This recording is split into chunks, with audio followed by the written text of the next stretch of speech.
People pleasing is not who you are. I used to think I was just a giving person.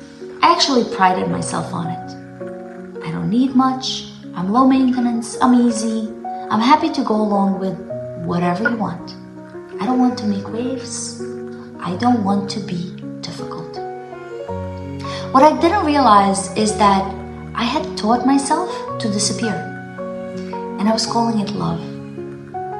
People pleasing is not a personality trait. Let me say that again, clearly, because I need you to hear it. People pleasing is not who you are. It is a learned coping strategy. It is what happened when you were young and you learned in big ways or small ways, directly or indirectly, that your needs were too much, that you were too much. And so you adapted. You became smaller. You became easier. You became someone who didn't ask, didn't demand, didn't expect. And you call that kindness. But what it is really, survival. You probably heard of the fight, flight, or freeze. The three primary trauma responses that every human has. When we feel unsafe, our nervous system just moves into one of these three modes. But there's a fourth response that almost nobody talks about. It's called fawning. Fawning means you learned that the safest thing you can do when there is a conflict, tension, or threat of losing love was to make the other person comfortable at the cost of yourself. The child who runs to the angry parent and tries to calm them down. The teenager who monitors the mood in the room the moment she walks in. The adult woman who senses tension and immediately starts to perform. Being extra nice, extra agreeable, extra helpful, so the conflict doesn't erupt. That's phoning. That is the phone response. And if this is yours, I need you to know, you were not weak. You were smart. You were doing the thing that kept you safe. It worked. Until it didn't. So where does phone response come from? It comes from emotionally unavailable parents who needed to be managed. From volatile households where keeping the peace meant your physical or emotional safety. It comes from being told, directly or indirectly, that you were too sensitive, too emotional, too needy.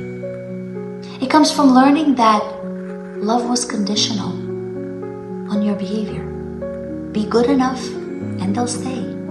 Ask for too much and they'll leave. It comes from being the peacemaker, the one who held everyone together, the one the family leaned on, the one who was praised for being easy when you really needed just to be seen.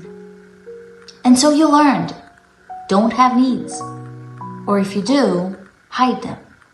Give first, give more, give until there's nothing left. And maybe then, just maybe, they'll love you. The cost of chronic people pleasing is enormous. There's identity erosion when you spend years accommodating everyone else's needs. You lose track of your own. What do I actually need? What do I actually want? What do I actually like?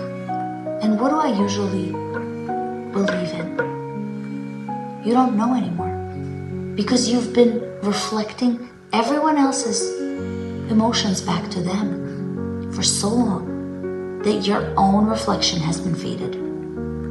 You attracted takers and narcissists not because you were foolish, because you are an invitation. Someone who will give without asking, someone who will not name their needs, and someone who will stay even when it hurts. That is exactly what a taker or a narcissist needs. You weren't naive, you were trained.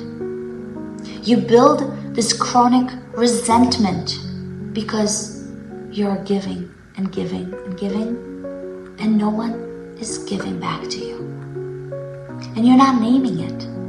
And eventually, that resentment builds so high that it explodes. Or you just collapse inward. And then there's a deeper cost.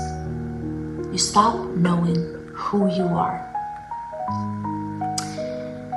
Here's the truth underneath every fawn response. Overgiving is almost always a fear of abandonment in disguise.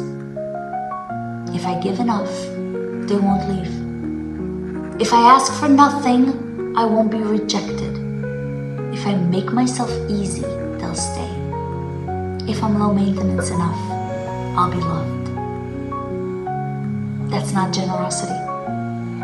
It's a deal you made with yourself unconsciously before you had the language to name it. I spent years making myself easy to love. I forgot to make sure I actually felt love. So what does reclaiming your needs look like? It doesn't look like a dramatic transformation overnight. It does not look like suddenly making big demands or just drawing hard lines with everyone in your life. It starts small. It starts with saying, I don't want to. It starts with choosing your preference for dinner instead of saying whatever you want. It also starts with letting someone be disappointed and not fixing it. It starts with noticing the moment your body tenses, and that moment you start performing. Ask yourself, what do I actually need right now? That is the beginning, and that is enough. Your needs are not a burden. They are the most honest thing about you. Your needs are the truest signal of what matters, of what hurts, and of what you deserve. And the right people, the healed people, they will want to meet your needs. Not because you earned it, but because that is what love actually looks like.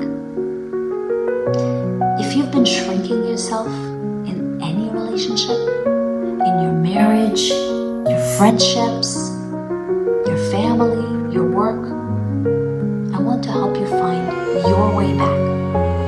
Message me, schedule a session, because you can heal.